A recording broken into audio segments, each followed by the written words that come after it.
Good evening, members of the public and fellow Democrats. We are here at the San Francisco Democratic County Central Committee meeting for Wednesday, March 26, 2025. It is 6:31 p.m. We are meeting virtually, and this meeting was duly noticed pursuant to our bylaws. So I believe we have quorum, so let us have item number 1, the call to order and roll call. Director Chen. My video is not working, but I am here. I shall start the roll call. Akbar. Present. Akbar present. Alioto Pierre. Is anticipated. Avalos. Present. Avalos present. Barnes. Present. Barnes present. Kalamuchi. Here. Kalamuchi present. Chan. Chan is anticipated. Chandler. Here. Chandler is present. Chen is present. Coles is anticipated. Dorsey. Present. Present, proxied by Donovan. Galata. Present. Galata present. Gupta. Gupta is anticipated. Hare. Present by proxy. Okay, proxy by Arvin. Ho. Present. Ho is present. Kim is anticipated. Sorry, I have to look at the participants list. Okay, let's see. Kingsbury. Present. Kingsbury present. Lai. Present. Lai present. Mahmood. Present. Mahmood present. Mar. Present. Mar present. Win. Present. Present. Philhauer. Present. Philhauer present. Sanjirardi. Present. Sanjirardi present. 2. Here. 2 present. Chair Tung. Present. Ex officios. Pelosi. Pelosi. Here. Mullen. Anyone here from Mullen? Let's see. Okay. Kounalakis. Okay, none for Kounalakis. Ma. Here by proxy. Proxy Hardiman. Cohen. Here by proxy. Proxy Heisinger. Wiener. Present. Present. Proxy Rothschild. Yes. Haney. Present by proxy. Proxy Gallardo. Stephanie. Present by proxy. Proxy Falzon. Let's see. Is there anybody who has arrived since I started the roll? Linear Coles. Present. Coles present. Chan. Present. Chan present. Thank you. I saw Susan Pfeiffer. Is she proxy for Pelosi? No. Oh, it's okay. Never mind. I saw you as a panelist. Oh, I don't know why you're a panelist, but okay. not Okay. that I know of. Chair Tung, you have a quorum. Thank you, Director Chen. Item number 2 is approval of meeting agenda and possible discussion. Let me first ask if there are amendments to the agenda. If there are not amendments from the membership, I will offer my own amendment to item number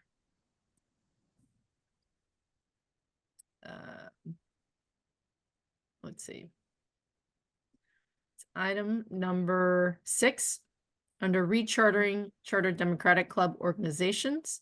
Vice Chair Hare, who is chair of this committee, and I have had discussions regarding recent developments regarding item 6B, and we agree that we should move to amend the agenda to remove item 6B.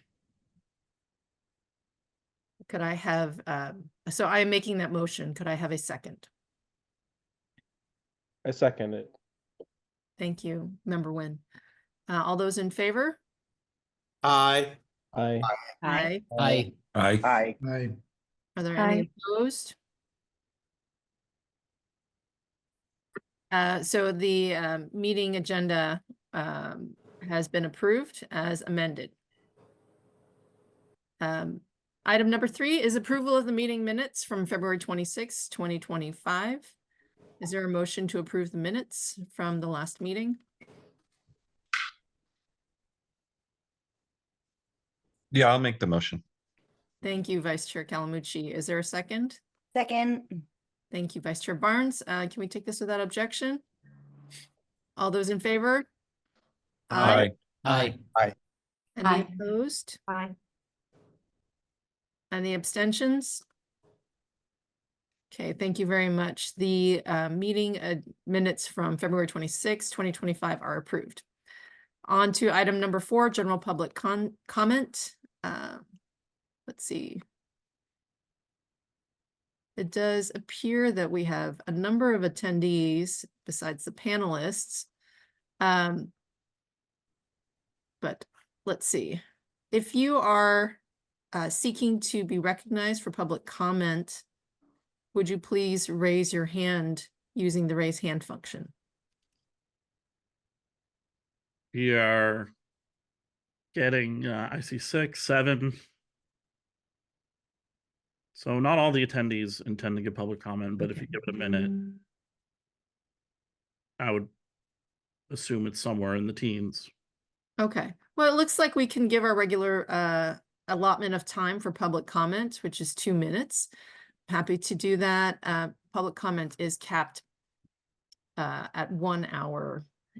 If you do have comment but are not able to make public comment, you may always send your written public comment into the party at info@sfdems.org. And before I turn it over to the executive director to provide instructions, I want to take a moment to remind everyone of the California Democratic Party Code of Conduct, which we have adopted. Additionally, we have a separate code and policies of our own specific to the San Francisco Democratic Party pertaining to the curbing of sexual assault and harassment here. The expected behavior is that we're committed to providing a welcoming, respectful, friendly, safe, supportive, and harassment-free environment for members, employees, and all others associated with the party, including members of the public that attend our meetings.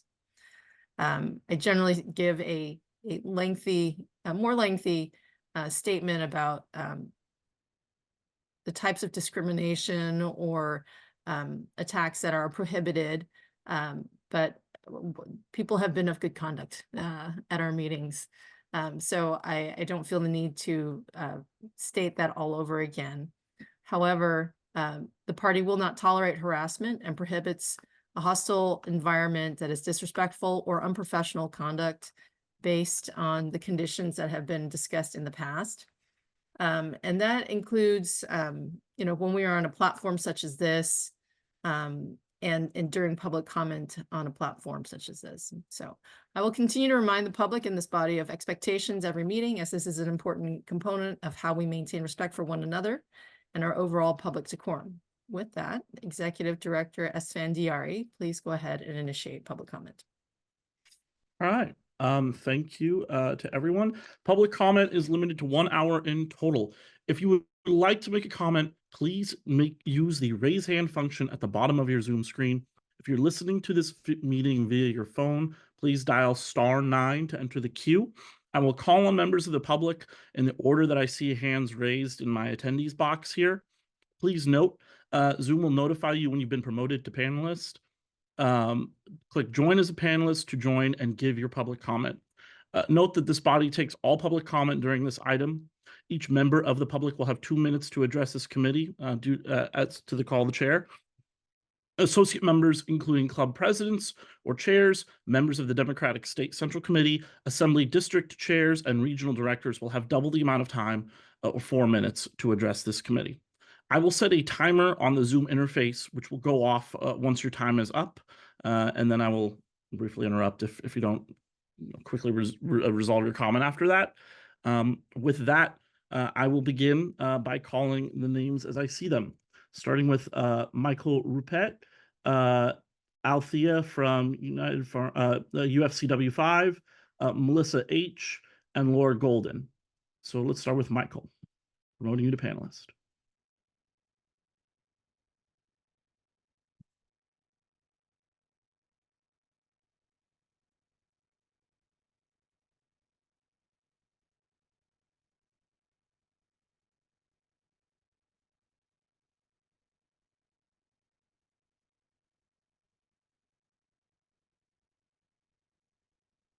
Is he speaking? I don't hear anything. He has not rejoined as a panelist Oh. yet. Can you hear me now? There you are. Okay, great. Whenever Thank you're you. ready, Michael. Good evening, Democratic Central Committee members. And the past year, I've gotten to know many of you through our work together, and having had the pleasure of getting to know many individuals here. As executive board members, we all understand our role is to represent our membership. And the San Francisco Democratic Latinx Democratic Club membership has spoken very clearly to us about the decision not to recertify with the Democratic Party of San Francisco. I'm concerned about the failure to understand the differences between tokenism and parity. Tokenism is just a new face on the same machine, whereas parity derives from our collective lived experiences to understand the core issues in centering our advocacy. When I hear our establishment respond to state that it is a privilege for us to be part of it, I cringe. Voters vote with their feet, and they leave because the establishments become tone deaf and not responsive to them, and we're losing them nationally under this type of leadership. Many of us have fought the battles we are fighting today, and yet there seems to be an inability to recognize the strength we bring to these discussions. Many of us are struggling to find confidence in our party as an opposition that is not prepared to rise to the occasion and does not represent us or our values at the local level. I also want to say that without representation, the local Democratic Party may make resolutions defending our city's sanctuary policies, but you aren't really getting the scale of which they're coming after us. And we're not adequately prepared to keep our communities safe. And I hope that you hear our messages and our members. With this, I support my club's move to withdraw from recertifying this evening from the Democratic Central Committee. And I thank you so much for your time. Thank you for your comment. Stop. And go ahead and promote Althea to the next one. And I'll remove Michael.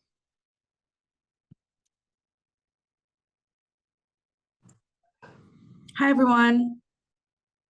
All right, when you're ready. Awesome. Thanks so much. And thank you to Dan for helping us move our resolution along. My name is Althea. I'm an organizer with United Food and Commercial Workers Local 5, here to talk to y'all about the REI workers. So for those of y'all that don't know, there are currently 11 unionized REIs across the country. 2 of those are in the Bay Area, one in Berkeley and the other in Santa Cruz.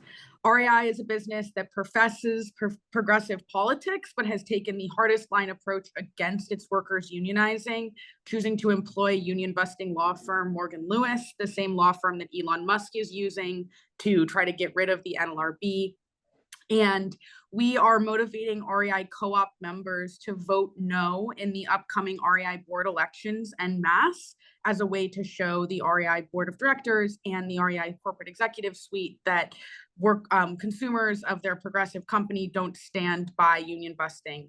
So there's a resolution in front of y'all today to support that effort to get people who are REI members to vote no. I urge you all to do that and to pass that resolution. And I also invite you all to an upcoming event on April 26th from 10 to noon in Berkeley, which will be a community forum where we sort of put REI on trial for their union busting. You can hear from a number of workers, and that will be chaired by Congresswoman Latifah Simon, who has been a fierce advocate for the REI workers. So we're excited to welcome her into the Bay Area labor fold by having her host this panel. And I hope that we see a lot of you there too, to hear from REI workers who are having their fundamental right to form a union violated by a company that gets a lot of business on the goodwill of being progressive while taking the hardest line stance against things like public lands. Thanks so much. Thank you for your comment. Up next is Melissa H., promoting the panelist, and Althea promoting you down. And Althea, if you could also shoot me a quick email, I'd love to take the details of that event and circulate them. So thank you.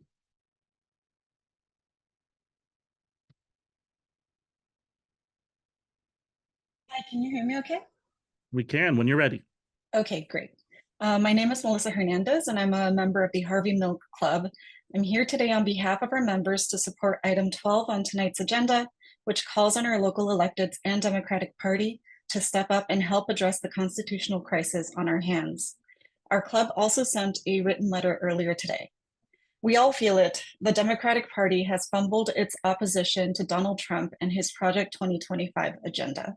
Instead of rallying the people, the Democratic Party writ large has helped set the stage for Donald Trump to round up immigrants, dismantle federal agencies, and gut our social safety net. We need you all to help lead the way. There should be no oligarchy in the federal government, and there shouldn't be one locally either. We call on our leaders to commit to taxing extreme wealth in our city to help meet the needs of our most vulnerable neighbors, especially as Donald Trump defunds programs that keep them alive. I urge you all to support item 12, and thank you. Thank you for your comment.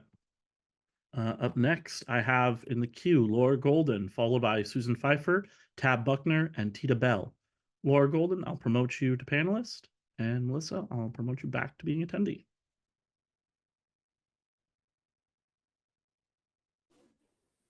Good evening. When you're ready. I too am here to speak in favor of item 12. I did send a letter earlier today, and I apologize for sending it so late. But the nature of our lives these days is such that we are responding to emergencies second by second. The Democratic Party controls the state of California. The Democratic Party controls the city and county of San Francisco. As such, it is incumbent upon the Democratic Party to do what is not being done nationally and stand up and protest loudly. One way that we can protest is to tell the state and local governments to start stepping in where our federal government is taking away rights. We need to be taxing the billionaires. We need to be stopping sending state money to the federal government. We need to be supporting our most vulnerable, not to mention just our average everyday citizens. This party, this body must stand up. It must make its voices heard loudly. Be the leaders, speak on behalf of the Democrats who are protesting loudly that we need to be heard. We need representation. Thank you. Thank you for your comment, Laura. Good. I'm going to promote up Susan Pfeiffer, and I'm going to move the attendee box. Here, I unmuted. I'm in my Right. car, so I'm on my way to go see a lecture. So I'm not going to be at the full meeting tonight, but something I wanted to announce is I found out recently that the government has canceled all the naturalization immigrations, the big ceremonies at the Paramount Theater. There was supposed to be a monthly one yesterday, and I checked with the Department of Elections and confirmed that they have been canceled. We don't know the reason, but a friend of mine drove by the ICE building yesterday and saw a long line out front because people are being told still to go to their county office to be sworn in. So I don't know if that was the people that were destined for Oakland on Tuesday or because they haven't had that many showing up. So it's sad that I have to report that. I have been in touch with member Akbar. We had coffee and we have started conversations about voter registration activities and are looking for other ways to do that. And I think there was something else I was going to say and I can't remember what it is, so I will leave it at that. And I'm on my way to see, hang on.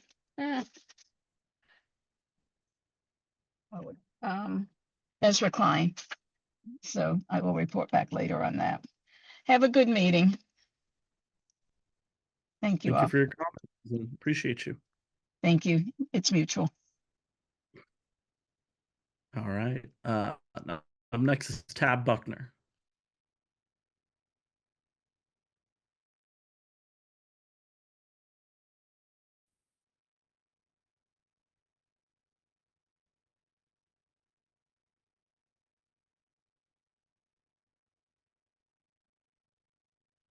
Right, let's try that again. Tab Buckner, promoted panelist, please accept. Hi, can you hear me now? We can. Thank you for your patience. Yes, this is Tab Buckner, and I just want to reiterate that I support item number 12 again as well. I think we can all agree that we are in the worst or the most serious political crisis of our lifetime right now, both as far as resources being slashed wholesale, as well as our own basic rights to express ourselves being threatened. I hope we can reflect on what San Francisco has done in the past, be it in 1934 during the Great Strike and work stoppage, or later on with the fight for LGBTQ rights to assert ourselves with gay rights legislation, or our response to the AIDS crisis. We have so often set in motion an example for the rest of the nation to follow. And this is a time we should do it as well.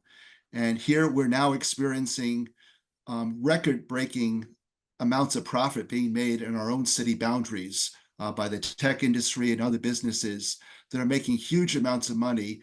And yet somehow we can't still find enough resources to get people off of the street and giving them new leases on life. So I really urge that we creatively urge our elected people here locally as well as statewide to be creative, to show how we can come up with new resources, new revenue for the things that we need, and set an example for the rest of the country. Thank you very much. Thank you for your comment, Tab. Up next, we have Tita Bell, promoting her to panelist and moving back into the attendee box. And as I'm going through the rest of these folks, we up next in the queue, we have Gloria Berry. If anyone else wishes to give public comment who is in the attendee box, please be sure to raise your hand using the raise hand function in Zoom. If you are listening to this on your phone, please dial *9 to get into the queue. Thank you. Up next, Tita Bell. Good evening, members of the Democratic County Central Committee. I wanted to speak to item 7, which is Chair Tung's nomination for me to serve as an AD 17 delegate to the California State Central Committee. I just wanted to introduce myself to those who may not know me as well. I'm a mom, an immigrant, a lawyer, and a 25-year resident of San Francisco. I'm also a lifelong Democrat who is catalyzed into action to resist Trumpism. I've been engaged with the party on both the local and national levels. During the 2020 and 2024 presidential elections, I volunteered to phone bank, ballot cure, poll watch for Democratic clubs and organizations in Arizona, Georgia, Nevada, and Pennsylvania. I'm a proud member of the Noe Valley Democratic Club and have served as an officer and a board member over the past couple of years. I work as the chief of staff for Supervisor Danny Sauter. and was previously the Chief of Staff for Supervisor Joel Engardio. I would be grateful for your support for my nomination today. Thank you. Thank you for your comment. Moving you to the attendee box. Up next, I have Gloria Berry, followed by Luis Zamora, and then Sydney, no last name. Gloria Berry.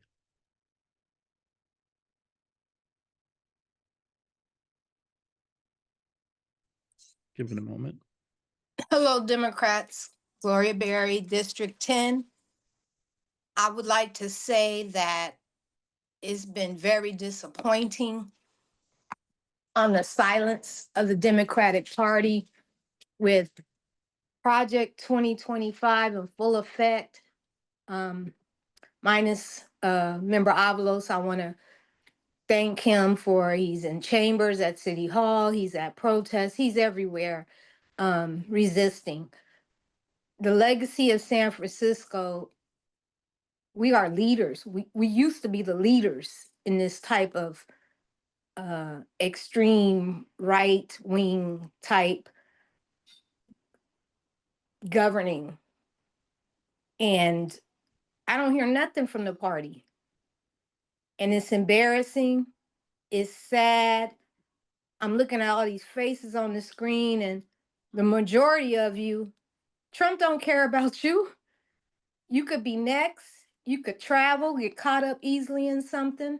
Your family members, citizens in this city, non-citizens, green card holders, whatnot, people that serving you food, cooking for you, just all across the board, transgender rights. Everything is at risk right now, and we don't hear nothing from the party as a whole. Nothing. Except Member Avalos out there stomping the ground. What are y'all doing?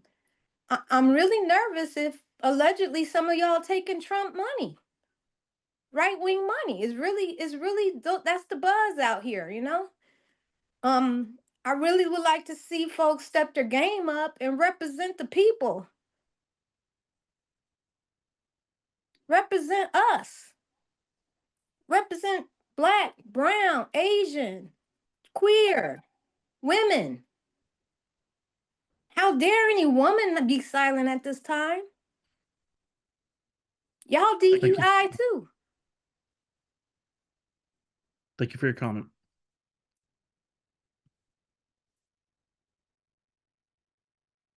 Up next, we have Luis Zamora.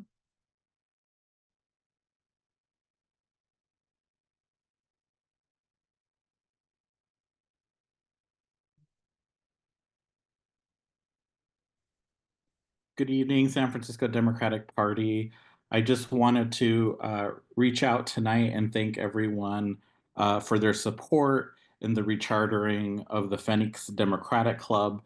Just a quick reminder and refresher, we came to the San Francisco Democratic Party at the end of 2023. At the time, we were chartering as the Dolores Huerta Democratic Club, but out of deference to the Dolores Huerta Foundation, who also makes political endorsements, we decided to change the name of the club to Phoenix, which in Spanish is the Phoenix.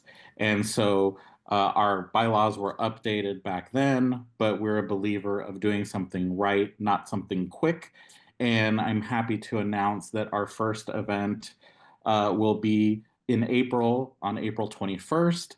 We will be sure to get this information out to everyone shortly, as we're still waiting on location. So please hold the evenings of 421. But again, we are just thrilled to be a voice for our Latino, Afro-Latino, and Indigenous communities. And we look forward to working with all of you. And I hope that your night is not a long one. Thank you very much. Thank you for your comment. I'm going to move you back to attendee. Up next is Sydney, promoting Sydney now. If anyone else in the public wishes to give public comment, please use the raise hand function on the Zoom interface or dial *9 to enter the queue if you're on your phone. Thank you so much. Sydney.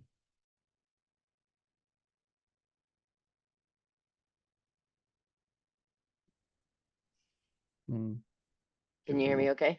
Yeah, there you are. Okay, great. Great, thank you. Thanks so much, DCCC. My name's Sydney Simpson, Harvey Milk Club, San Francisco Labor Council, California Nurses. I am here to speak also in support of item 12. You know, we're not here to beg. We're not here to settle for half measures or empty promises. And we're absolutely not here to prop up a party that has turned its back on the working class. We fight for healthcare, not just a Band-Aid, but an actual single-payer healthcare system that serves the people and not profit, because no one should ever suffer or die because they can't afford healthcare. We fight for education, not a gutted public system, but a right. Free and fully funded education, not for sale to the highest bidder. And, you know, we fight for clean air and clean water and on and on. We fight for homes, for wages that don't chain us to poverty, while wealthy people in San Francisco and in America hoard our labor. So all this to say, you know, this is not a moment to hold the line. It's a moment to break it, to build something better. And if the Democratic Party won't fight for us, we will fight without them. So in the wake of the direction things are going, the implementation of Project 2025, I just want to urge you to consider your position and your place in the history of this moment and vote yes on this resolution. Thanks, y'all. Thank you for your comment.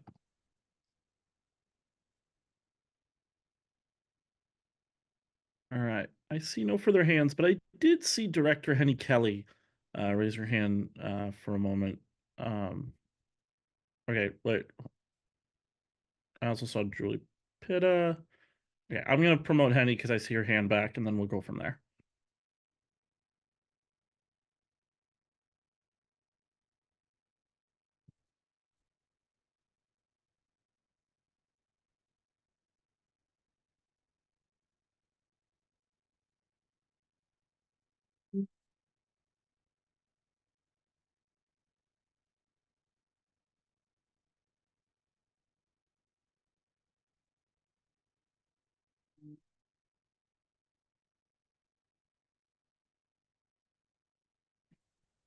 Hello there.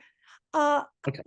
I was wondering, will you put me up as a speaker when it comes time for me to speak? I'm not going to speak on anything right now. Yeah, when we get to the report you're referring to, you will be called back up to as a panelist. All right. Thank you so much. Right, no worries. Sorry about that. Chair Tung, there are no further hands. Thank you, Executive Director Esfandiari. All right, moving on. We are going to move on to item number 5, which is reports. Let's see if there are officers that have reports. Vice Chair Calamucci. Yeah, I just I'll share a couple things.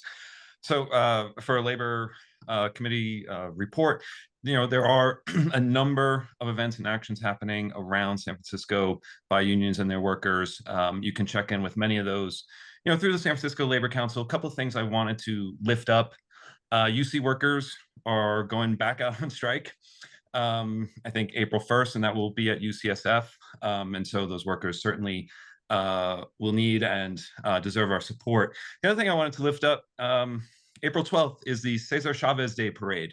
And for folks who haven't gone before, it's not, you know, the biggest parade, but, you know, it's it honors obviously one of our great union leaders in California, but the parade is also really a celebration and voice for the mission for our Latino community, and many of our unions, strong presence there, including the carpenters that I'm privileged to represent, So there'll be a big contingent of folks out there. Really encourage folks to come out, and I will talk more about REI later. Thank you. Thank you, Vice Chair Calamucci. Let's see, we have clubs and chartering will take place later in the agenda. Bylaws, Member San Girardi has an update, also an agenda item, sorry. And let's see, Member Ho for the special committee, you have an update? Yes, thank you, Chair Tung.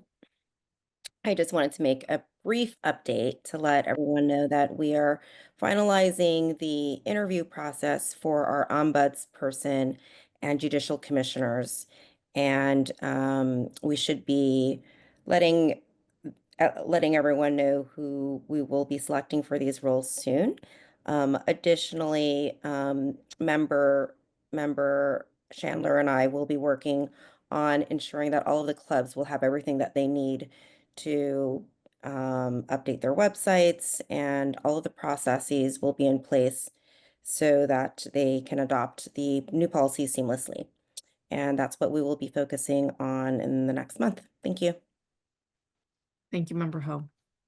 I'm sorry, before you proceed with additional committee reports, I think there was a member of the public who wished to give comment, but lowered and raised their hand repeatedly, so it wasn't clear to me. Do you have any objection to reopening public comment for this one last commenter? Okay, sure. Sorry, I just feel bad about it. You are a Ms. very Pitta, kind person, Executive Director Esfandiari. No worries. I'm promoting this particular commenter to panelist, and I apologize for missing that earlier.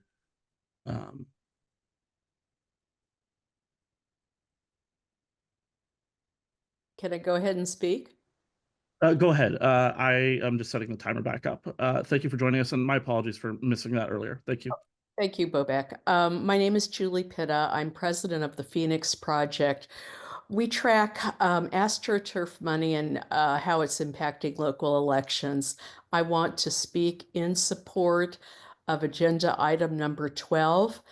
I'm hoping that the amount of money that some members of this committee received from special interests will not prevent these members from voting the right way. I also want to thank people on this committee who have been there as part of the resistance. That would be Member John Avalos, Member Gordon Marr, Member Michael Nguyen, Member Connie Chan. If I've missed any of you, I'm very, very sorry. This is an important moment. I have a daughter. I want to be able to tell her where I stood during the resistance. I hope that all of you feel the same. Oh, and also Member Gilad, I'm sorry I didn't see you there in the corner. I see you as part of that resistance too. Please do the right thing and allow San Francisco Democrats to stand tall in this town. Thank you. Thank you for your comment.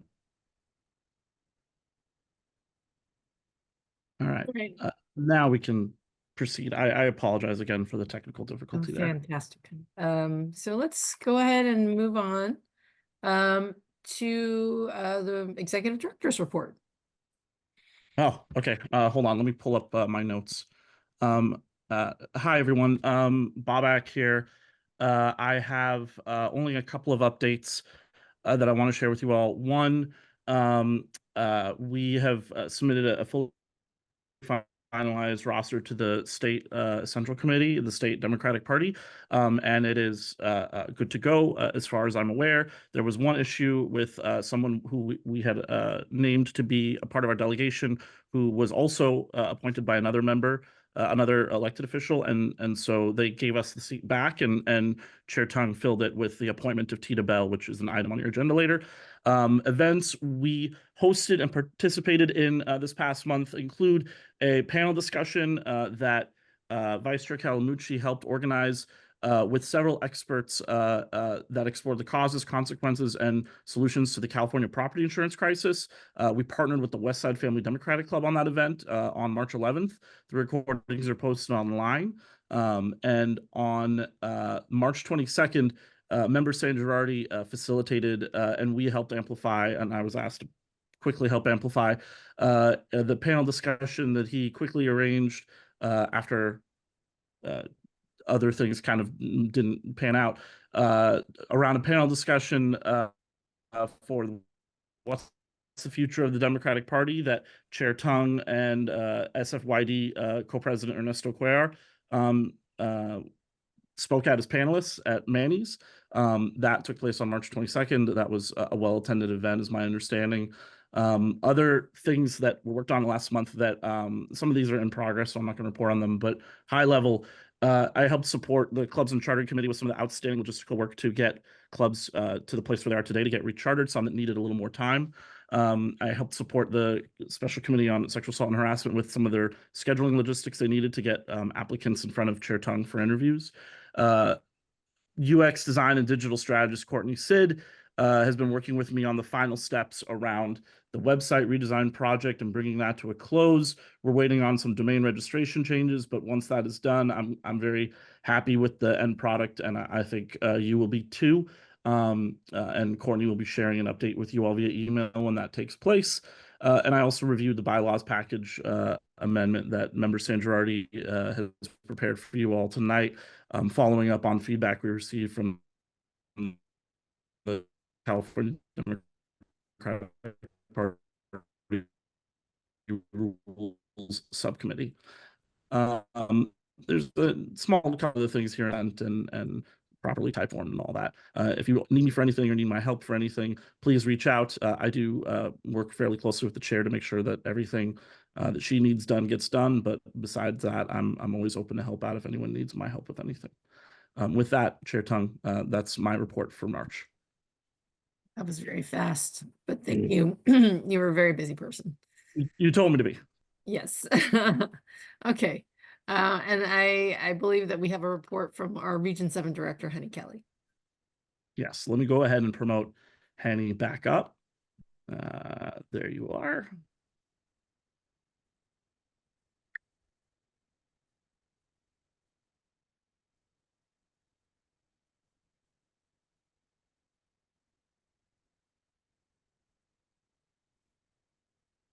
Director Kelly, when you are ready.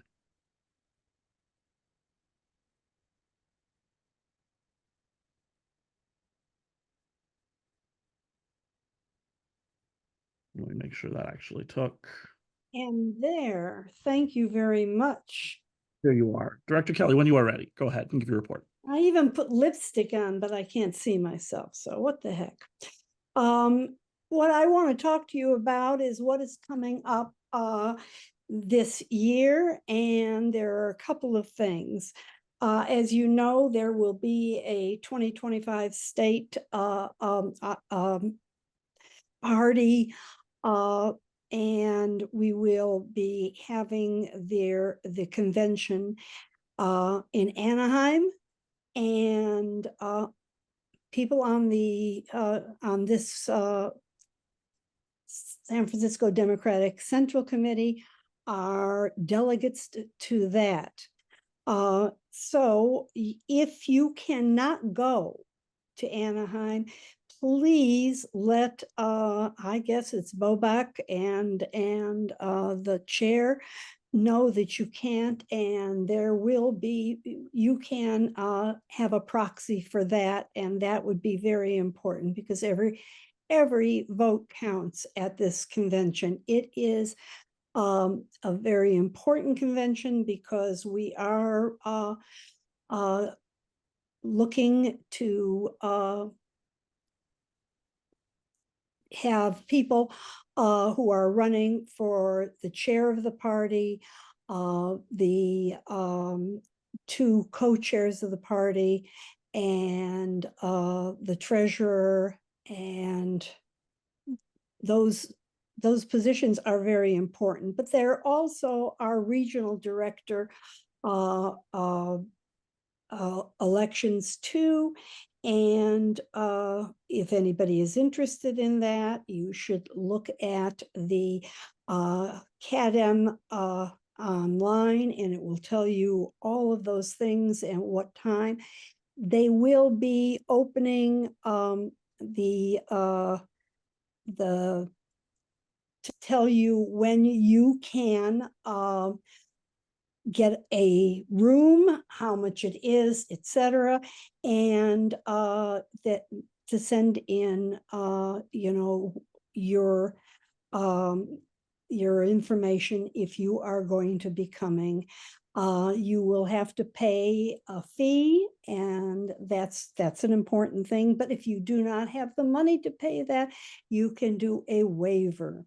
The other thing that I think is extremely important for you to know about with this is that prior to every convention, we have a regional director meeting, and I will be setting that up, and I will get this out to all of you, and so that you can come. And the important thing about that is that we go over some of the things that are going to happen at the convention. We usually have the officers of the party talk to us about things. We talk about some of the things that will be coming up that are important, and we will be voting on some things at that meeting. So I hope that you will be able to come, and I will also make sure that we do allow you to see it later if you can't come on that day. So we will have it online afterwards. But I hope that you can come, and if you have any questions at all about the convention, about what will be happening, etc., if you want to, please get in touch with me. I have the easiest email in the world. It is hennykelly@aol.com. Remember, I'm 83, so I'm still with AOL. And my phone number is 415-533-5244. And I answer it all the time unless I lose my cell phone. Okay? So thank you very much. Take care. Have a good day. Thank you, Thank you. Executive Director Henny Kelly. So at this point, we are going to move to item number 6, which is rechartering of chartered Democratic Club organizations.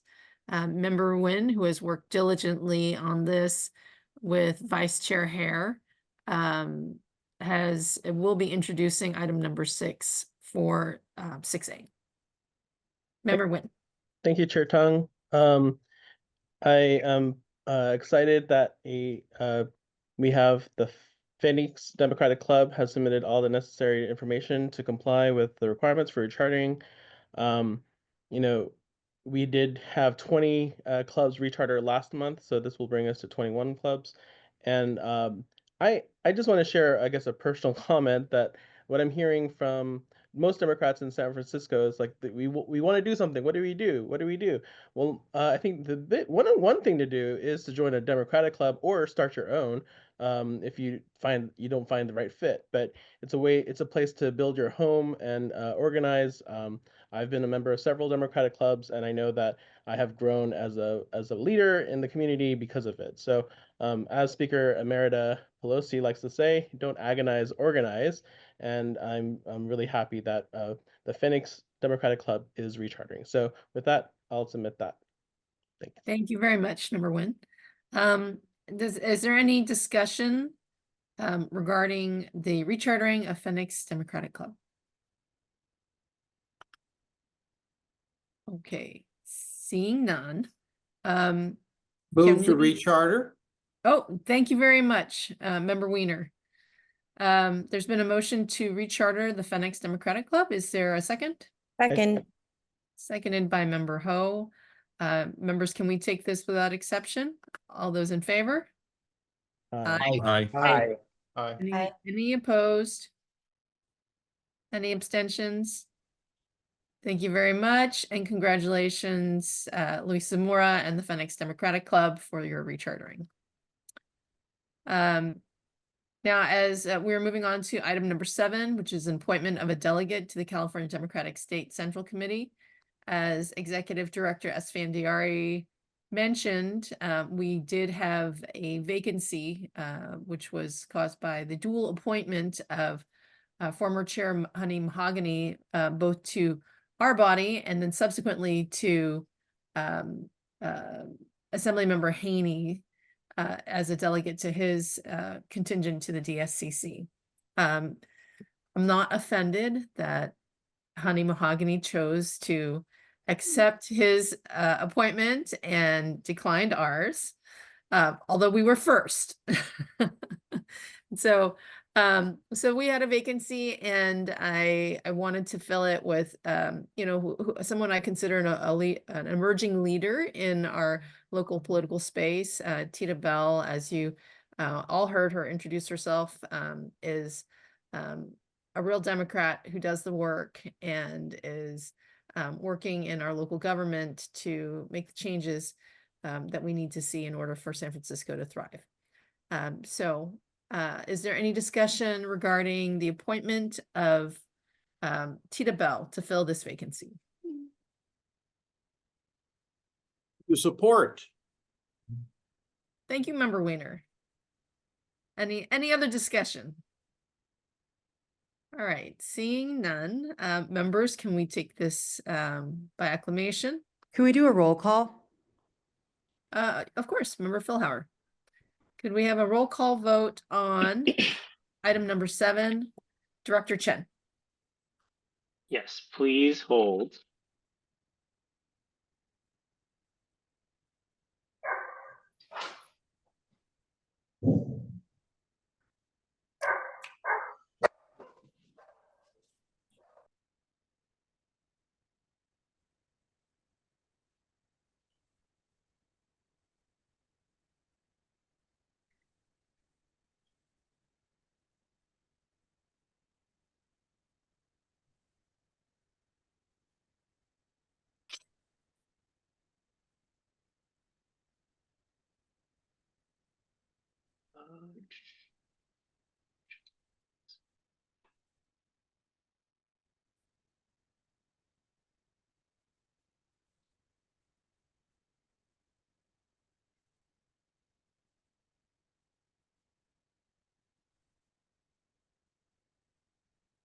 I feel like we should have some hold music.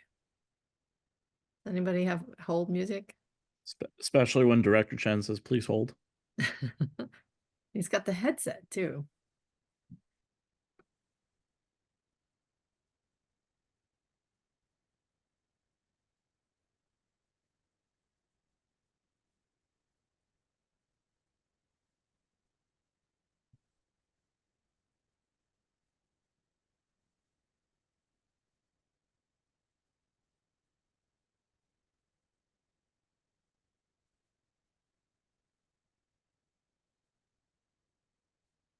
Did I miss something? We're waiting for Member Chen to set up his He has a tracker that he voting uses. tracker. I nominate Matthew Rothschild to give us the waiting music with your sultry voice. Who said Well, that? I know what we could do. What we could do in the interim is sing happy birthday to Member San Girardi. Yes. Okay. Okay, I love it. Ready? Let's He has do the it. same as Two. Nancy Pelosi? Yes. Wow. And Tita Bell. It is also Tita's Oh. birthday. Happy birthday to you. Happy birthday to you. Happy Happy birthday, dear dear Joey. Happy birthday to you. Oh my gosh. Oh my God. Thank We you. don't have a Thank second you all career in course. so much. Thank you. We're back in 2020, folks. Right. Thank you. I have sorry for the delay. I think I have everything I was trying to set things up and I totally whiffed it for this one. Okay. The roll call vote is for item 7A, the appointment of Tita Bell as a delegate to the California State Central Committee, Democratic State Central Committee. Calling the roll from cycling members, Member Chan.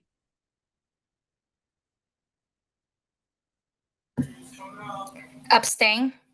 Chan abstain. Chandler. Yes. Chandler, aye. Chen aye. Coles. Aye. Coles, aye. Dorsey. Aye. Dorsey, aye. Galata. Aye. Galata, aye. Gupta. Aye. Gupta, aye. Hare. Aye. Hare, aye. Ho. Aye. Ho, aye. Kim.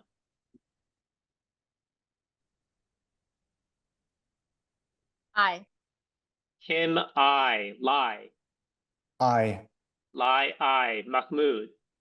Aye. Mahmood, aye. Kingsbury. Aye. Kingsbury, aye. Mar. Aye. Mar, aye. Win. Aye. Win, aye. Philhauer.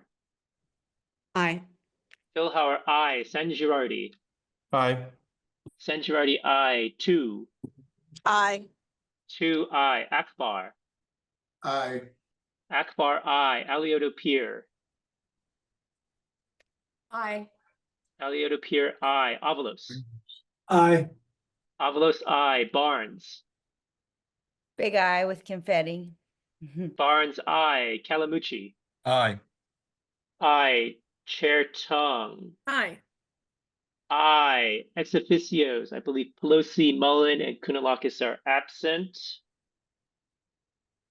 Going on to Ma. Aye. Ma, aye. Cohen. Aye. Cohen, aye. Wiener. Aye. Wiener, aye. Haney. Aye. Haney, aye. Stephanie. Aye. Stephanie, aye. Have all those who wish to vote voted?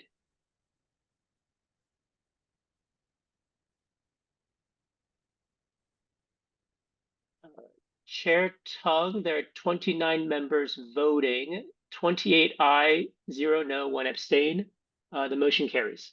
Thank you very much, Director Chen, and congratulations to Tita Bell as our newest DSCC delegate.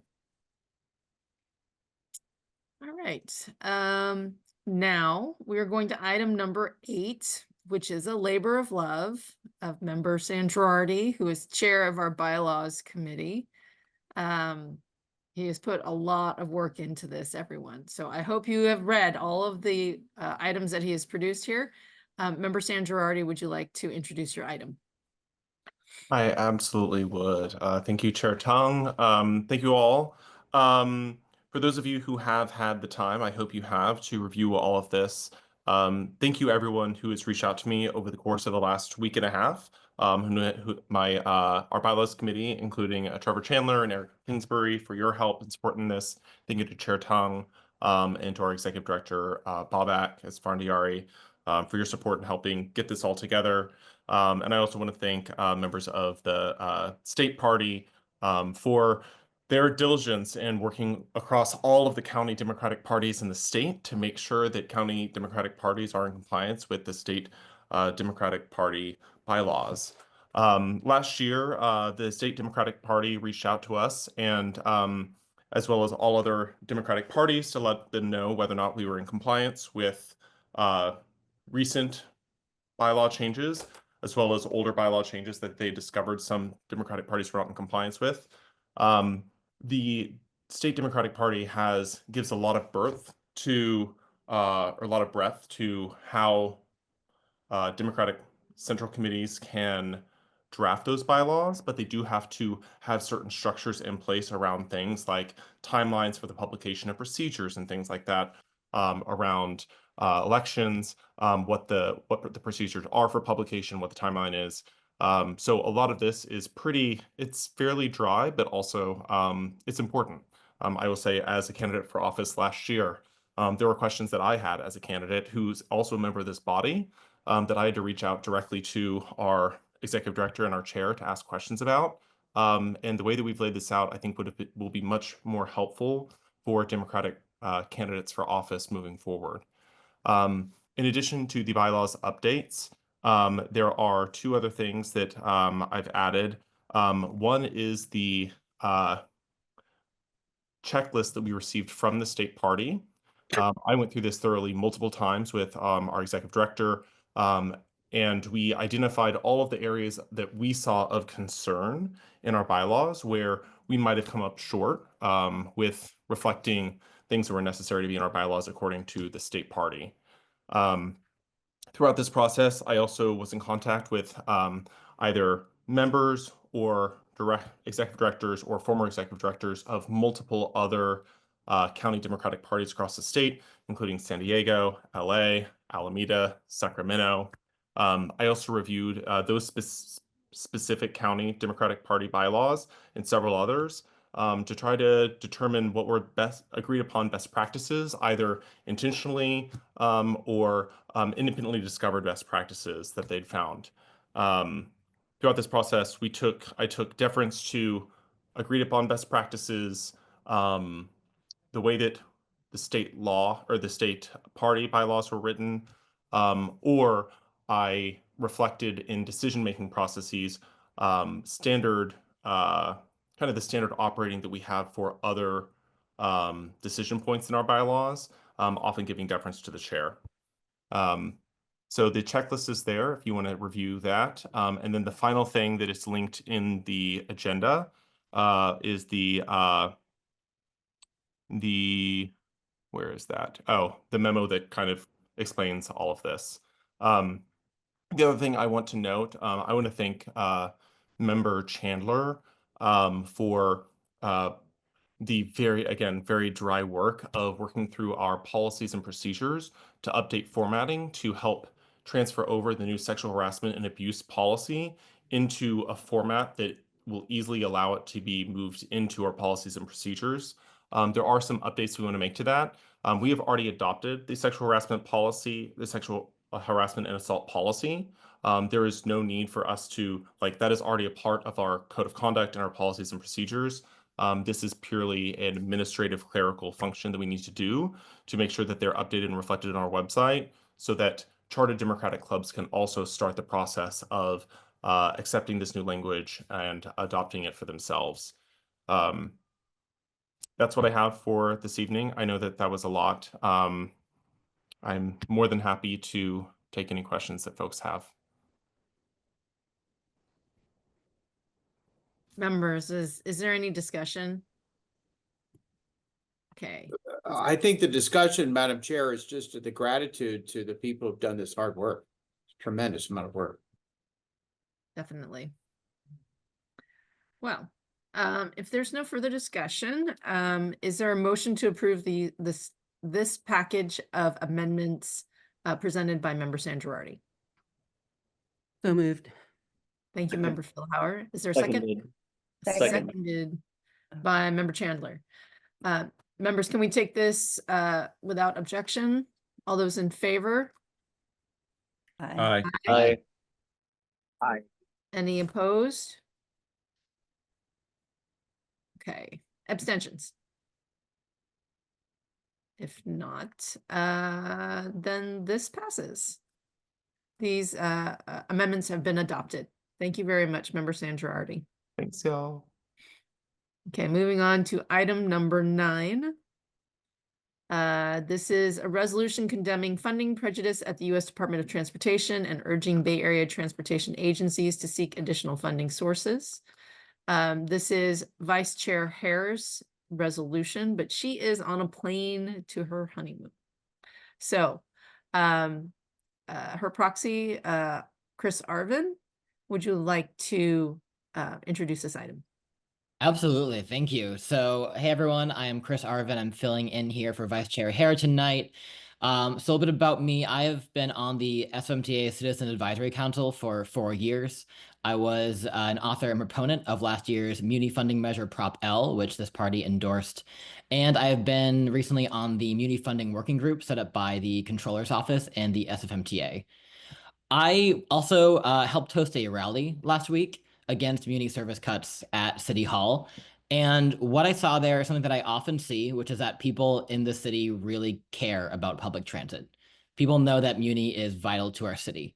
And I know we hear a lot in the press about the funding crisis, but what we don't always hear about is the fact that 500,000 trips are taken on Muni every day. That is 500,000 times every day that someone is depending on our public transit to get where they need to go. And when transit is under threat and we lose service, that has a massive impact on the quality of life for people who depend on transit the most. Seniors, people with disabilities, students, families, working class people. People who cannot afford other modes of transportation are stranded, and others are pushed to modes of transportation that increase our congestion and that are bad for the planet. So supporting public transit, especially when it is under threat, is key to our party's values. I have some brief remarks from Vice Chair Hare to share. So I'll read those now. So San Francisco Muni faces a $300 million annual deficit, threatening service cuts that will disproportionately impact working families, seniors, and our LGBTQ+ community, many of whom rely on public transit for daily life. Meanwhile, the Department of Transportation has instituted a policy prioritizing jurisdictions based on birth and marriage rates. This is nothing more than a thinly veiled attack on cities like ours, where LGBTQ+ individuals, single parents, and working families contribute to our vibrant community. I believe that our party should stand for fairness, inclusion, and the right of every resident to move freely without political retribution. I urge your support in sending a clear message. Our communities will not be punished for who we are.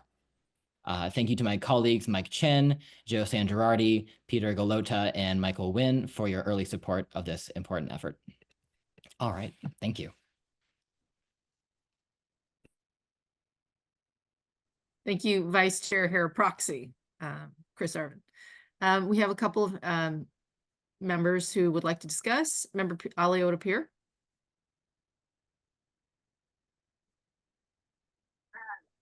Chair Tung, can you hear me? Yes. I'm not sure. Okay, great. I had a conversation with Emma, or Chair or Vice Chair Hare, and I have a friendly amendment that I'd like to make. I'd just like to add and people with disabilities in the second paragraph after LGBTQ and communities and right before working families. The amendment is accepted. Thank you. Member Avalos. Thank you, Chair Tung. I'll be supporting this resolution. I really appreciate it being done. I see it as a companion to the resolution that is before us in item number now 11, I guess it is, on local solutions. There's one thing I wanted to add.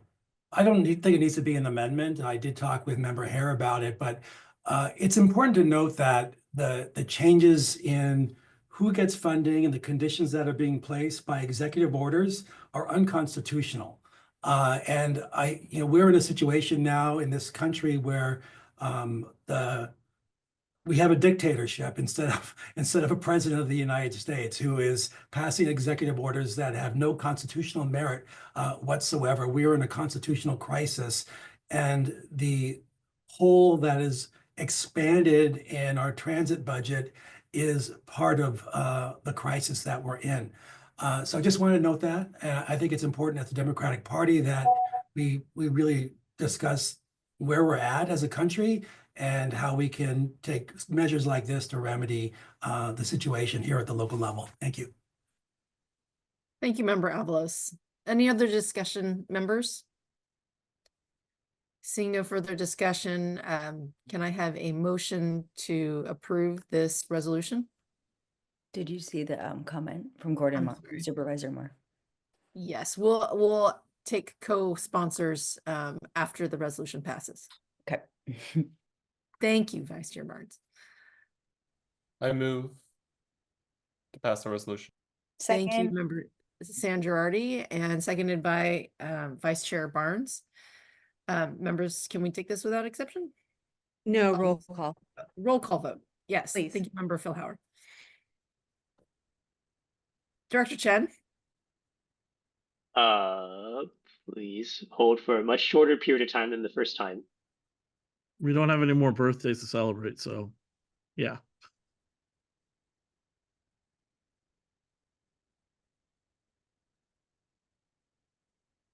Nor do I think the public could take any more of our singing.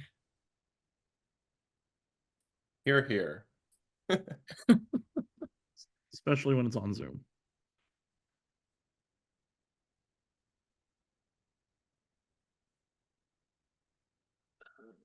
Cycle.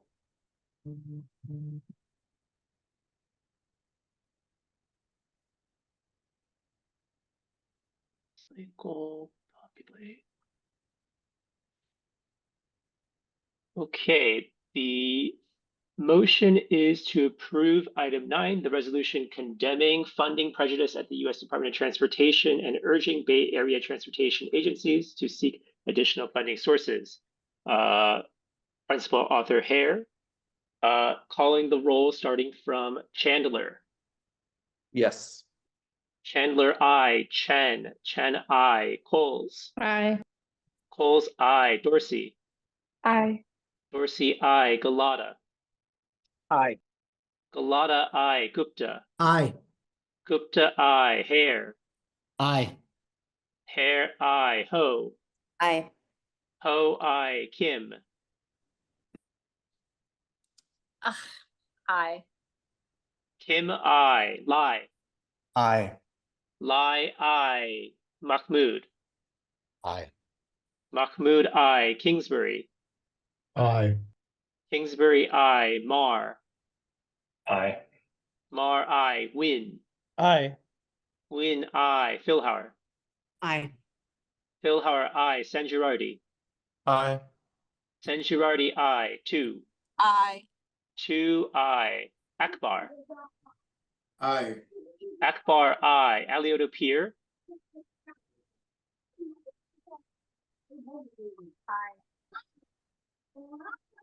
So was that an I? Yeah. Okay. Alioto Pier, I. Avalos. Aye. Avalos, I. Barnes. Aye. Barnes, I. Kalamuchi. Aye. Kalamuchi, I. Chair Tung. Aye. Tung, I. Chan. Aye. Chan, I. Let's see. Pelosi, Mullen, Kunawakis are absent. Ma. Aye. Ma, I. Cohen. Abstain. Cohen, abstain. Wiener. Aye. Wiener, I. Haney. Aye. Haney, I. Stephanie. Aye. Stephanie, I. Of all those who wish to vote, voted. I believe that is everyone. There are 29 members voting, 28 aye and 1 abstain. Or, I guess 28 members voting, 28 aye. But at 28 aye, 0 no, 1 abstain, 3 absent. Chair Tung, the motion carries. Thank you. Congratulations, Vice Chair Hare, on the passing of your resolution. It does appear that there are some members who would like to co-sponsor. So I am noting that member Member Mar is asking to co-sponsor. Member Kingsbury, member Avalos, member Kalamuchi, member Lai are all asking to co-sponsor. Anyone else? Okay, moving on to item number 10. This is the resolution offering support for REI union workers in their fight for a fair contract. This is Vice Chair Kalamuchi's resolution, and I will give you the floor. Thank you, Chair Tung. So over the last few years, folks might know there's really been a real upsurge in union activity, particularly new organizing campaigns. And one of the places that has seen the most this new upsurge has really been at companies with this progressive reputation. So companies like Starbucks, Whole Foods, Target, Trader Joe's, and the subject of the resolution I am introducing tonight for your consideration, REI. Over the past few years, as you heard in our public comment, REI workers have successfully organized with the United Food and Commercial Workers, including at stores here in the Bay Area. And organizing for many of the same reasons all workers organize, because of low pay, because of safety issues, because of inconsistent scheduling, and because all workers deserve a voice at work.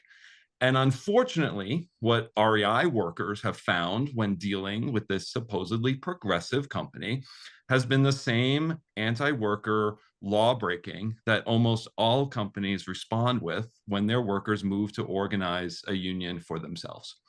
REI has responded with withholding raises, with scheduling changes, with refusing to bargain in good faith, and they're now retaining one of the most notorious union busting law firms in the country. And so the resolution before you tonight is asking this party to take a couple steps. So to stand with these workers, right? And to communicate to this company that we will do that. But secondly, this is a really interesting opportunity, and I think of an amazing campaign. Many San Francisco Democrats have a real ability to affect REI, because REI as a company is organized as a co-op, and all members of that co-op get a chance to vote on their board of directors. So if you ever joined REI to get that rebate check at the end of the year, which I have, you are now a voting member of this co-op. My guess is that there are many, many San Francisco Democrats who are actually members of REI. And so REI board elections are coming up. REI workers and their union are asking members to vote no on the board of directors, to send a strong message to that board and to the company that we are not standing for their illegal anti-worker activities.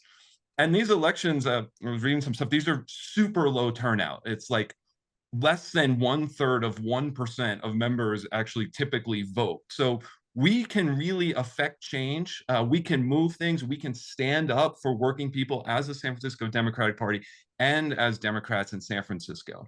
So I want to thank UFCW Local 5 for all their work with these workers at REI, and for their work with me in helping to craft this, for their support this evening.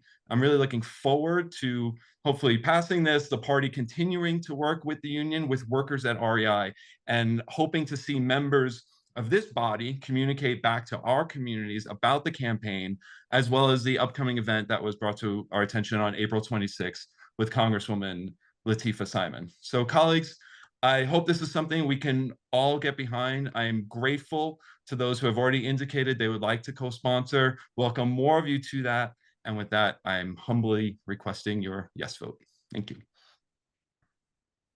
Thank you, Vice Chair Calamucci. Is there any discussion on this matter? Don't see my gray backpack. It's not nowhere. Sorry, my son is looking for his gray backpack, if everybody could hear that. This is not my gray backpack. So it does not appear that we have any discussion. Is there a motion to approve this resolution? Motion. Motion by Vice Chair Barnes, seconded by Member Chen. Member Chen, Director Chen, could you call the roll? Call the roll. Okay. Find my gray backpack. Can I move we support it by acclamation, Madam Chair? Can we do a roll call? Okay. Okay. Roll call vote. This is a vote motion from Member Barnes to approve the resolution authored by Calamucci, the resolution offering support for REI union workers in their fight for a fair contract. Calling the roll starting from myself. Chen, aye. Coles. Aye. Coles, aye. Dorsey. Aye. Dorsey, aye. Galata. Aye. Galata, aye. Gupta. Aye. Gupta, aye. Hare.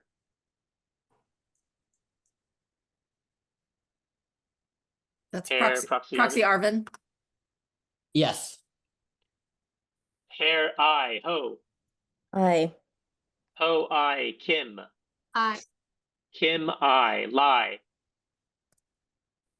Aye. Lai, aye. Mahmood. Aye. Mahmood, aye. Kingsbury. Aye. Kingsbury, aye. Mar. Aye. Mar, aye. Win. Aye. Win, aye. Philhar. Aye. Philhar, aye. San Girardi. Aye. San Girardi, aye. 2.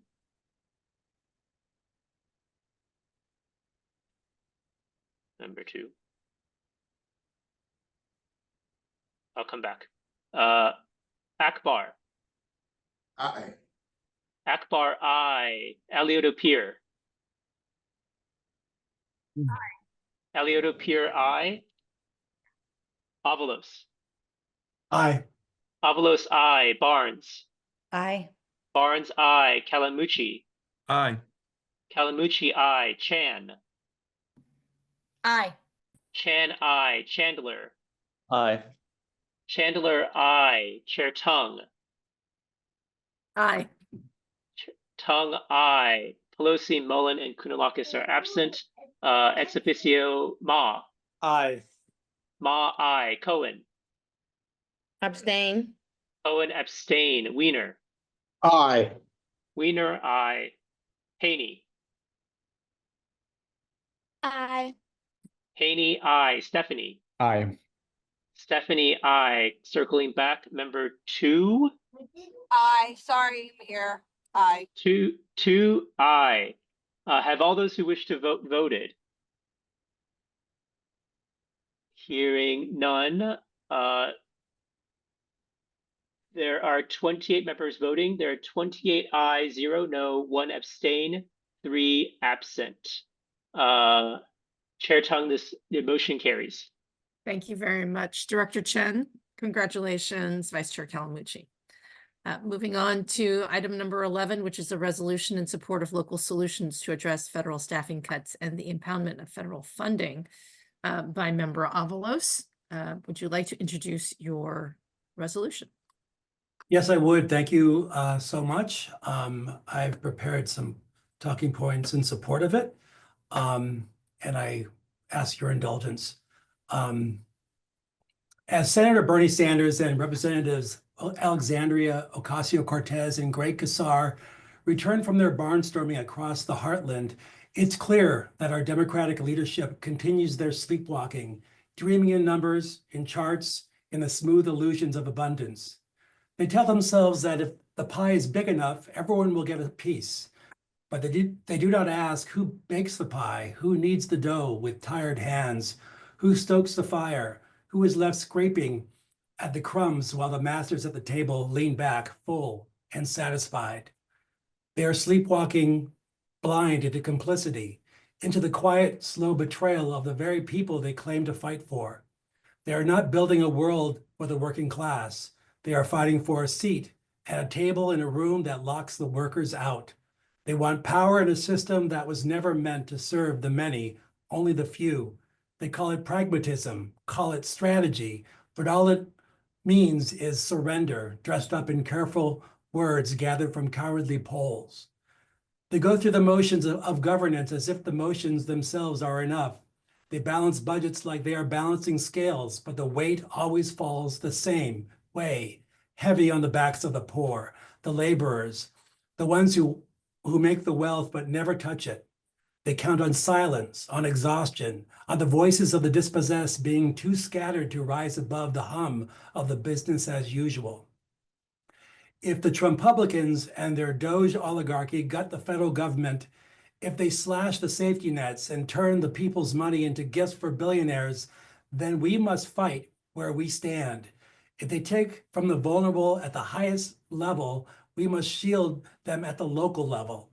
If they carve up the tax code to serve the lords of capital, then we must take back our tax base, state by state, city by city, and even street by street. We're not asking for what was lost. We're not scraping at the edges of what was taken. We're not stitching together the old cloth of broken promises.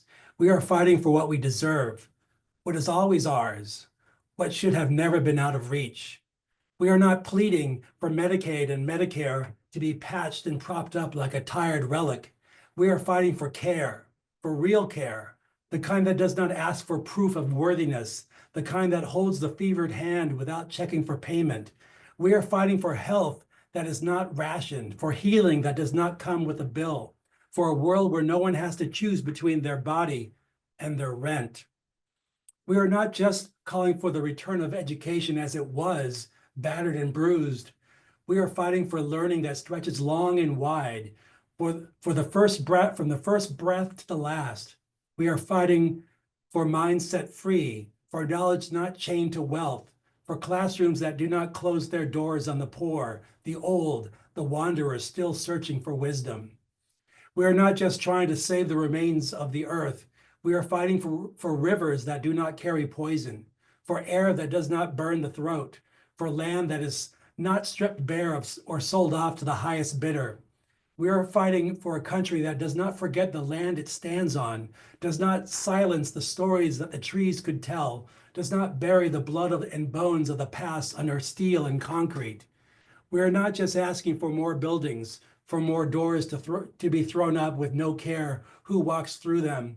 We are fighting for home, not shelter, not survival, but home, a place to rest, to dream, to belong, a place where dignity lives in every brick, every beam, every key turned in the lock. We are not asking, we are claiming. We are not waiting, we are taking, because we know what is owed. We know what is possible, and we know we will not stop. And so we must resist, not with empty gestures, not with speeches that fade into the air, but with action, real, tangible, undeniable action. If the federal government turns its back, if it lets the Trumppublicans strip protections from the people who need them most, then the states and the cities must be the shield. We must serve the people who keep this country alive, who feed us, who raise our children, who care for our elders when their legs grow too weak to stand at the stove to make their meals. The immigrants that they target are the ones who pick our food from the fields, who clean the homes of the wealthy, who wake before dawn to make the world move while the powerful sleep. They are the ones who need our protection. The best way to serve our communities is not to negotiate with fascists, but to plan, to build, to refuse, to say no to the Trumppublicans and yes to a future that belongs to all of us. We must stand for our trans family who are hunted by laws that try to erase their existence, for our veterans who gave their bodies for slogans only to be left to struggle alone, for workers, the mothers, the caretakers, the artists, the ones who make beauty and labor in the same breath, for the people honored by San Francisco's namesake, those who carry the spirit of compassion, of service, of love. The wealthy, they owe us. They owe us not just for what they take, but for what they could never create without us. Their towers do not rise without our hands. Their wealth does not exist without our labor. The ones who donate, we see you, we thank you, but let us be clear, charity is not justice. A tax break is not a fair share. And no amount of philanthropy will make this society secure if the people at its foundation are left to suffer. Only when all of us have the ability to live with dignity, to be free from persecution, to walk unafraid in the place we call home, only then will we be secure. Only then will we be free. As our country faces a constitutional crisis under an authoritarian dictatorship, state and local governments must take unprecedented steps to safeguard democracy, protect essential services, and uphold the rights of our communities. Here are ideas for concrete actions that state and local elected officials can take to resist fascist Trump dictatorship, to protect economic stability, and defend vulnerable residents. One, financial resistance. I won't go through all of them, but I'll share some of the main ones. Chair Tung had asked me to provide some examples of ways that we could explore how state and local governments could be working to find revenue and sources to protect the interests of vulnerable communities. So I'll list a few. Financial resistance and state protections. Corporate accountability taxation. State governments should impose special taxations on corporations that have benefited from federal tax cuts and sweetheart contracts under the corrupt federal regime. State and federal wealth and income taxes. States should consider should consider passing enabling legislation to allow cities and counties to levy wealth and income taxes on corporations and the ultra-rich to fund local essential services. There are other ways that they could actually think about how the wealthy can contribute as well. One is actually that I've been thinking about is local savings bonds that the wealthy could actually contribute to, that later they can pull out as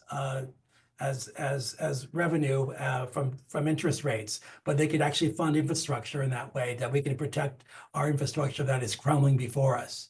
Emergency Public Services Fund, establish a state-managed emergency fund sourced from corporate accountability taxes and wealth taxes to sustain critical public programs.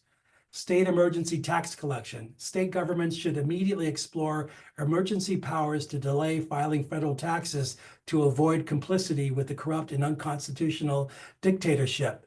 I say explore because maybe there are ways. It makes little sense to many of us to actually think about filing our federal taxes when we have no idea whether we're going to get the benefit that we typically get from filing our taxes. So I'll stop there. I actually have a number of ideas that have been posted in 48 Hills. I'll put in the chat, a link to the article that I hope can be put in the minutes. I also want to, I actually discussed this resolution with several colleagues, including member Lai, and I would like who has a friendly amendment that I would like him to go next to share before others speak. Thank you very much, Member Avalos. Member Lai? Member Avalos, just want to thank you for your poetic words. I'm a immigrant, public school kid, take Muni daily. I live in the Excelsior. I just right before this had a board meeting for WUI Children's Services, which is under real threat of hold federal Head Start funding. So I resonate with a lot of this resolution. And I just want to say in that public comment as well, I heard a lot of anger, fear, helplessness, which I feel, and while people are seeing confusion and infighting from the National Democratic Party. So thanks for the collaboration. I have a friendly amendment to not just to make two small edits. One is to make sure that anything that is done is evidence-based. We want to make sure it doesn't have an unintended opposite effect. For example, a wealth tax in Norway had a net negative effect of losing 440 billion plus in revenue. And so making sure that any sort of progressive funding streams or taxation is evidence-based and creative.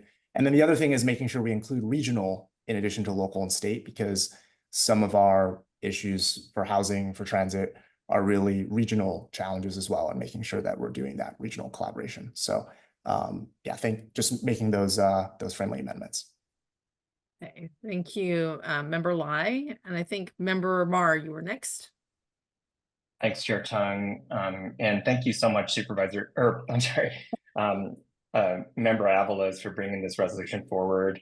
And really just for your powerful statement, introducing it in very strong support, and would like to be added as a co-sponsor. And just had a few points to make. Actually, first of all, I did want to cite another example of what a progressive local revenue strategy, and that's Prop L. That was on the ballot right in November, that Chris Arvin and the Transit Writers Union led the effort on, and that was just another great example. But so many speakers during public comment noted, and certainly Member Avalos did, SF Dems really do need to step it up, in this current moment that we're facing such a political and social crisis in our country, with the takeover of our government by the far right and the oligarchs. And so I think pushing our state and local elected officials to develop a proactive revenue strategy to protect our communities right now is very timely and very much needed. And, as this resolution is urging, and really this is just protecting our communities from the Trump, Musk, Doge chainsaw dismantling of our social safety net for low-income folks, seniors, people with disabilities, veterans, the massive defunding of healthcare, public education, public transit, affordable housing, homelessness prevention, and also innovative programs that we have created in the state and locally to fight the climate crisis. So I know, colleagues, these are all issues that you all care deeply about. And you also want to see these protected from the MAGA extremists. So I do urge your support of this important resolution. And then I also want to invite you to not only adopt this important resolution this evening, but to actually take some action that some of us are organizing tomorrow in the streets. And there's going to be a protest to tell the billionaire oligarchs hands off our healthcare.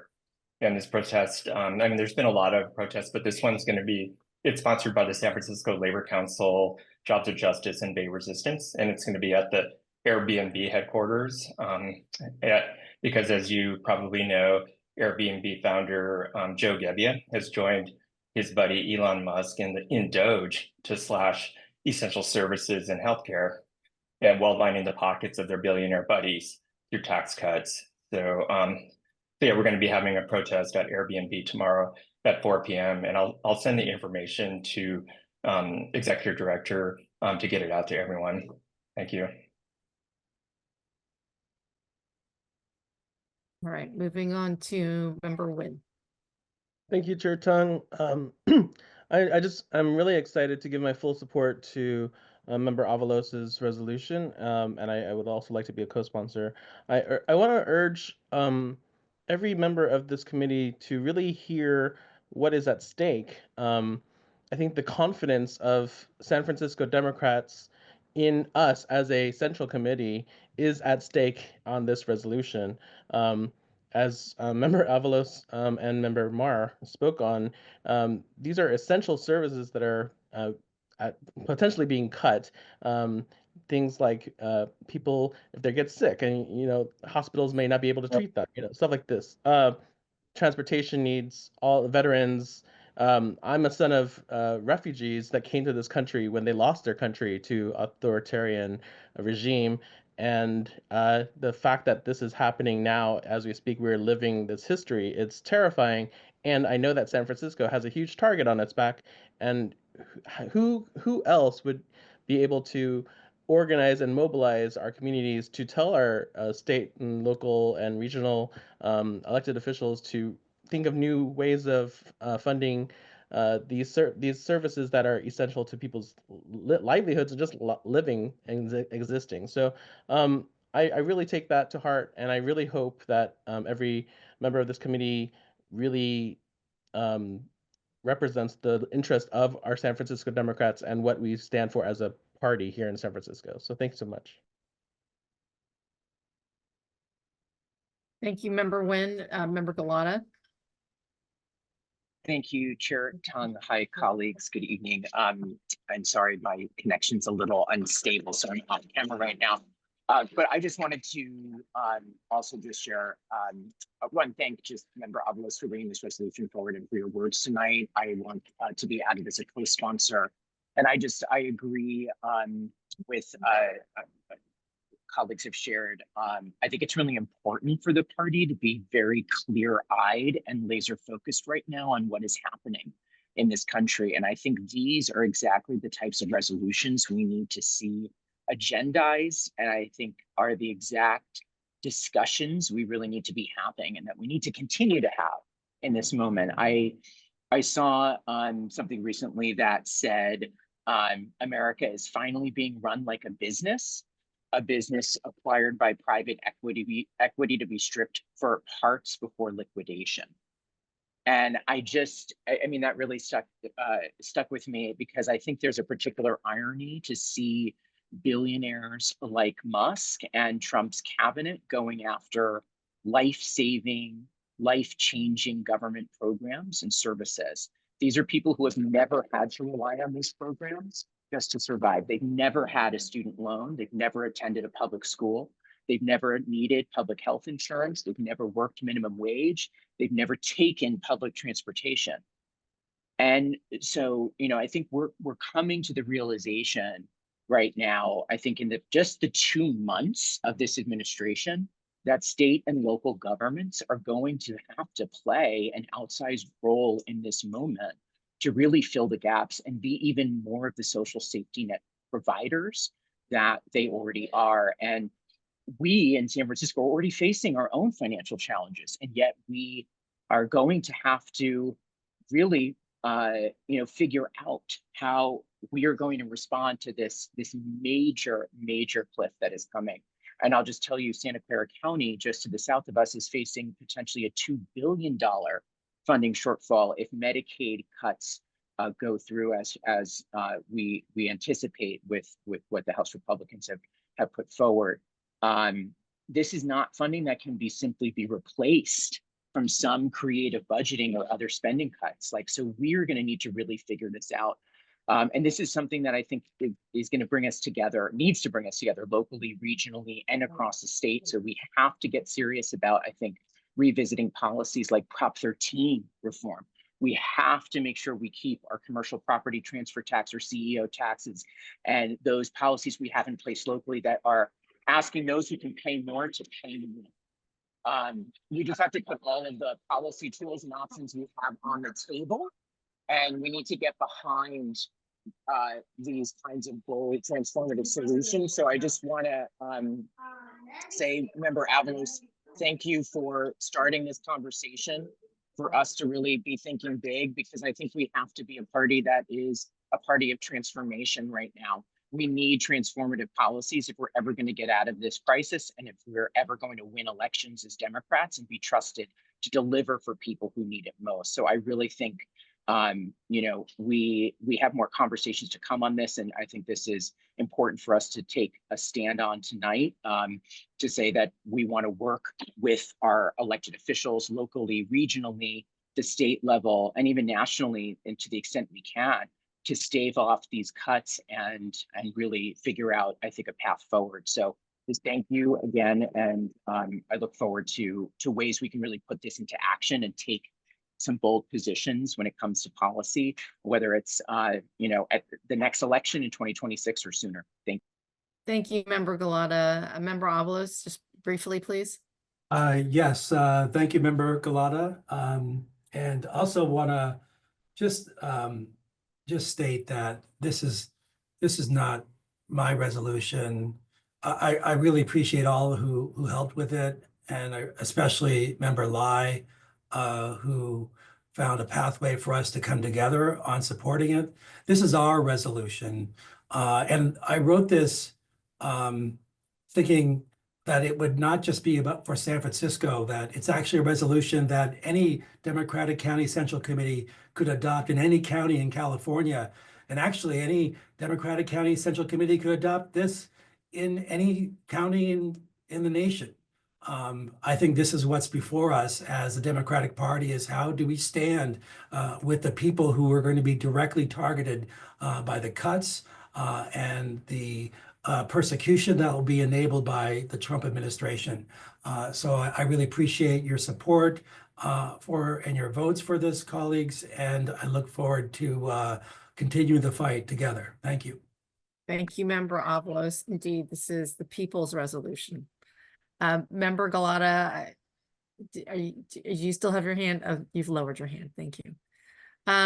So members, do I have a motion to approve item number 11, Member Avalos's resolution?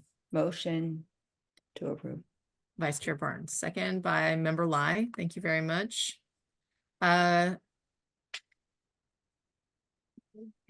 I think we will need to do a roll call vote on this one. Before I call the roll, as a point of order, because I believe only the panelists have seen the amendment that Lai proposed and Member Avalos accepted, could we either write in the chat or speak into the record the text of the amendment? Okay. And I'm happy to do that myself. No. I'll go ahead and do it. This is the amendment. It appears in the resolved clauses. It is resolved that the San Francisco Democratic County Central Committee urges state and local elected officials to make contingencies to bolster local jurisdictions' financial ability to address the loss of federal dollars, and be it further resolved that local, regional, and state jurisdictions create contingencies to address the loss of federal funding for essential services by exploring programmatic service delivery solutions, as well as creative and evidence-based progressive funding streams and taxation at the local, regional, and state levels, so that jurisdictions will have the wherewithal to address their health and human services, veterans, education, housing, transportation, and infrastructure needs. All right, please call the roll. Thank you, Chair Tong. This is item 11. The motion is to adopt the resolution in support of local solutions to address federal staffing cuts and the impoundment of federal funding. I believe that the motion was moved by Barnes. Is that right? Barnes and seconded by Lai. Thank you. Calling the roll, starting from Coles. Aye. Coles, aye. Dorsey. Aye. Dorsey, aye. Galata. Aye. Galata, aye. Gupta. Aye. Gupta, aye. Hare. Aye. Hare, aye. Ho. Aye. Ho, aye. Kim. Aye. Kim, aye. Lai. Aye. Lai, aye. Mahmood. Aye. Mahmood, aye. Kingsbury. Aye. Kingsbury, aye. Mar. Aye. Mar, aye. Win. Aye. Win, aye. Philhauer. Aye. Philhauer, aye. Sanjirardi. Aye. Sanjirardi, aye. 2. Aye. 2, aye. Akbar. Aye. Akbar, aye. Aliodo-Pier. Aliodo-Pier, aye. Avalos. Aye. Avalos, aye. Barnes. Aye. Barnes, aye. Calamucci. Aye. Calamucci, aye. Chan. Aye. Chan, aye. Chandler. Aye. Chandler, aye. Chen. Chen, aye. Ex officios, Pelosi, Mullen, and Kounalakis are absent. Ma. Aye. Ma, aye. Cohen. Abstain. Cohen, abstain. Wiener. Aye. Wiener, aye. Haney. Aye. Haney, aye. Stephanie. Aye. Stephanie, aye. Finally, Chair Tung. Aye. Tung, aye. Have all those who wish to vote voted? Seeing none, there are 29 members present. Of those, 28 are voting. The roll call tally is 28 for aye, 0 for no, 1 abstain, 3 absent. The motion is adopted. And I believe the co-sponsors, additional co-sponsors I have are Chan, Galata, Mar, and Gwyn. Congratulations, Member Avalos, on your resolution. Okay, moving on to item number 12, new business. Any new business? Okay, so this is not quite new business and it's not quite adjournment. So I do have something that I would like to say as a chair. Colleagues and members of the public, as some of you know, this will be the last meeting for Vice Chair Barnes as a member of our body. She is stepping down because she is moving outside of her assembly district, though I know that she will continue to be very present and active in our community. She has already taken up a leadership role with Moms Demand Action for Gun Sense in America, one of the strongest and most influential gun reform organizations in the country, and has already completed a statewide advocacy day in Sacramento. As chair, I wanted to take a moment to thank Vice Chair Barnes for her work on this body.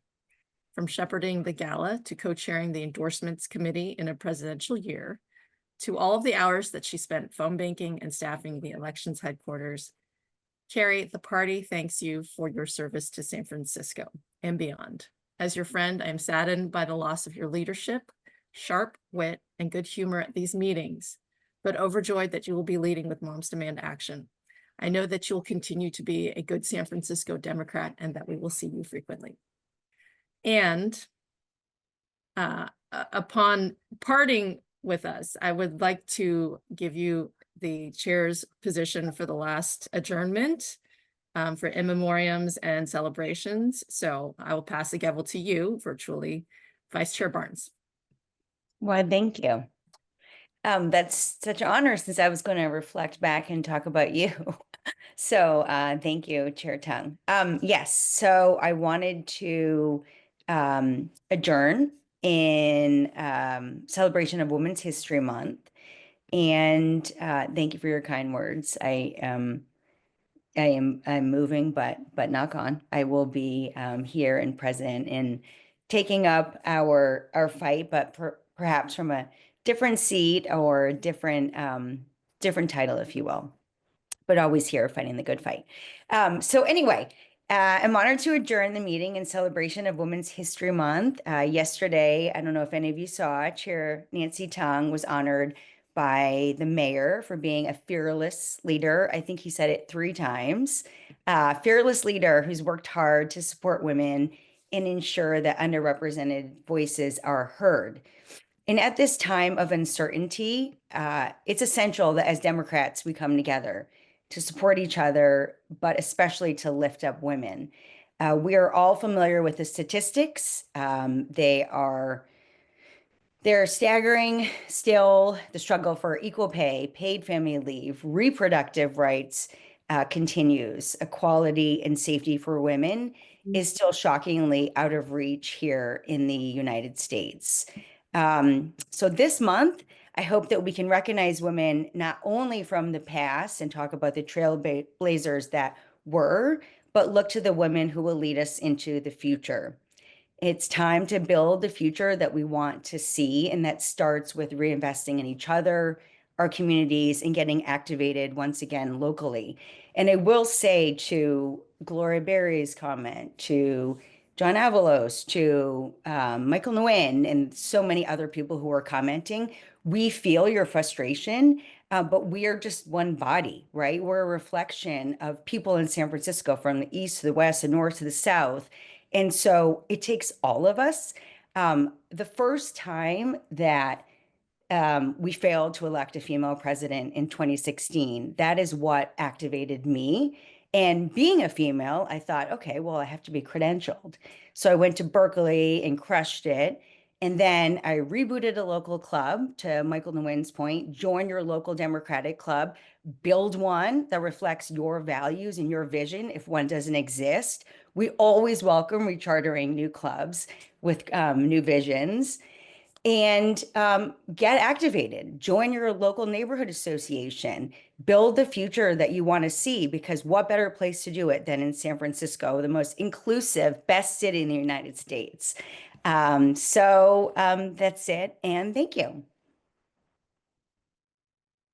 So now temporary Chair Barnes are supposed to call for additional in memoriams or celebrations before we can adjourn. Are there any additional memoriams or celebrations that we wanted to talk about before we adjourn?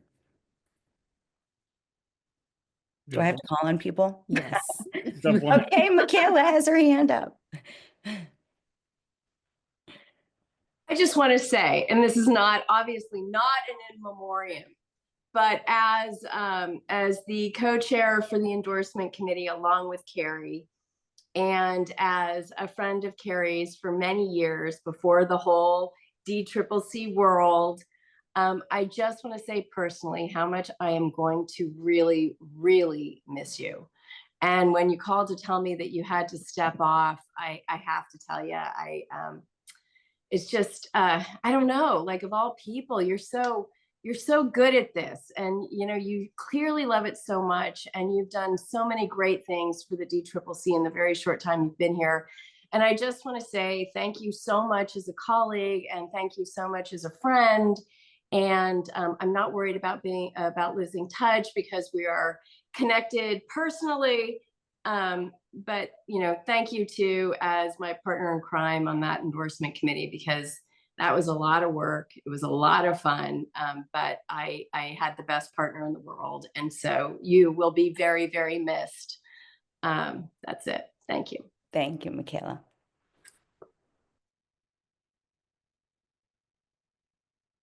Keep going, Carrie. You have to finish out the meeting. What more do you want me to do? I love you all. Thank you and good night. You have to move to adjourn. You have to ask if somebody We have wants to move? pass a motion to adjourn. Yes. Okay, I'd like to pass a motion to adjourn. So moved. Second. Then all those in favor? All those in favor? Aye. Aye. Any opposed? No. Nancy, you Okay. didn't tell me about this part. I was just doing I a know, celebration of you and I Women's thought it would History. be fun for you Oh, thank you. to be chair on the way out. So, Thank you for making me chair on the way out. I appreciate it. okay.